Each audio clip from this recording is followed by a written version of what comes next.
in our video. Today we're looking at the technology of Runaway. Runaway is a 1984 science fiction film starring Tom Selleck, Cynthia Rhodes, Kirstie Alley, and Gene Simmons from the rock band Kiss. Who's the villain? Yeah, he's the bad guy. It's about a futuristic police department that's responsible for dealing with runaway robots. And at a glance, it seems very forgettable.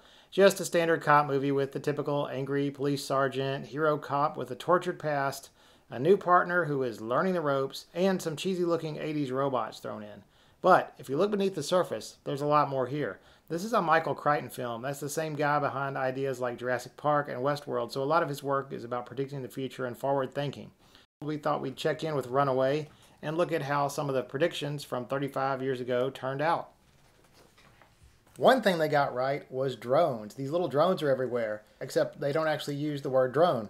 Police are preparing a floater camera which will enter the house in an attempt to locate... They use camera flying. Yeah. Today we've got drones used by the government, drones used by private companies, and drones used by individual citizens. They have these things called floaters. Like you first see the floater camera, which works just like a modern drone.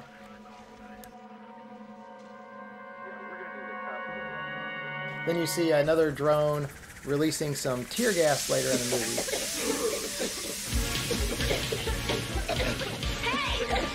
There's also these smart bullets that autonomously pilot themselves from the gun to the intended target. Look at this. You've heard of a bullet that has your name on it? Well, this one really does. And then they also have these things called lock-ons, which I guess they're technically not aerial drones, but they're designed to lock onto these vehicles and blow them up. And, while they're not aerial drones like the drones we have, they're kind of similar in that they're kind of standalone little weapons run by... Yeah, this is a self-driving car. They did not have that, so they totally predicted a self-driving car. Less than 200 yards.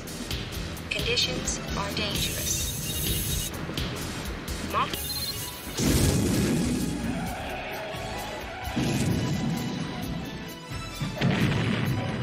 Another interesting development in the Runaway universe is robots have taken over a lot of human jobs, like constructing this building in the middle of the night. Fear of this happening is something we see in a lot of news articles today. And in this movie, we have a couple of different scenes that address this. We have a lot of robots here. This is nothing. You should see the construction project over on Main. There aren't any people working there at all. There's hundreds of robots. No coffee breaks, no union hassle. So what's the problem? Stacker! Gone nuts! It's stacking where there's no place to stack. In addition to robots taking your job, there's also the fear of them just taking over, and robot rebellion was not a new concept in sci-fi in 1984, but what I find interesting here is it's depicted in sort of a blue-collar utilitarian malfunction of, nuisance robots. It's not like a grand scheme like Terminator where the robots are coordinated, and the police are pretty much just treated like appliance repairman. It's not that glamorous. Kind of like the way we look at AI sometimes. Maybe modified. Anytime you change these things, who knows how they'll behave. Look at this self-driving car. It's interesting they have to show a robot there driving the car. Today we understand software, but back in '84, computers weren't that powerful. Lois? Computer, play Papa Jake. Talking to computers in sci-fi movies is nothing new, but in Runaway it is a lot more conversational, like our current smart speakers. Subject. Employee David Johnson. One moment, please. Allow me to search the records. Special Projects Division. And also like the speakers today, they're also listening in the background. Sure, what'd you expect? Well, it's no good to me. That is what you requested. What do you want to know? Well, this VectorCon security project, what about that? That information is classified by the company. You keep quiet. Do you wish to disconnect? No, how can I find out about this project? Another thing they predicted was alternatives to passwords. Today we have texts and things to verify logins. Also, the iPhone X has Face ID. Yeah, Face ID. And like everything else in this movie, the bad guy hacks their security. He has a little fake eyeball he uses to log into the computer. They didn't quite get this one right, in that we're not using retinal scans, but they did sort of predict the end of passwords.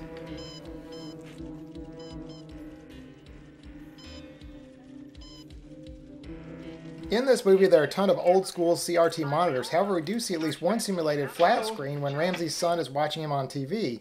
And the police use a couple of tablets for work at the crime scenes. They're kind of doing like a sketch artist type thing on this tablet. And the eyes were squinting. Degree in electrical engineering from Caltech. Great. And Luigi Bandini, degree in solid-state physics from MIT. I figure these guys are high-tech. That's about it. This movie was a box office flop. It's available on this German Blu-ray or on some online services. But before we leave it, I'd like to make one more point about the way this film was marketed. Let's listen to the first line of the trailer. It is the future.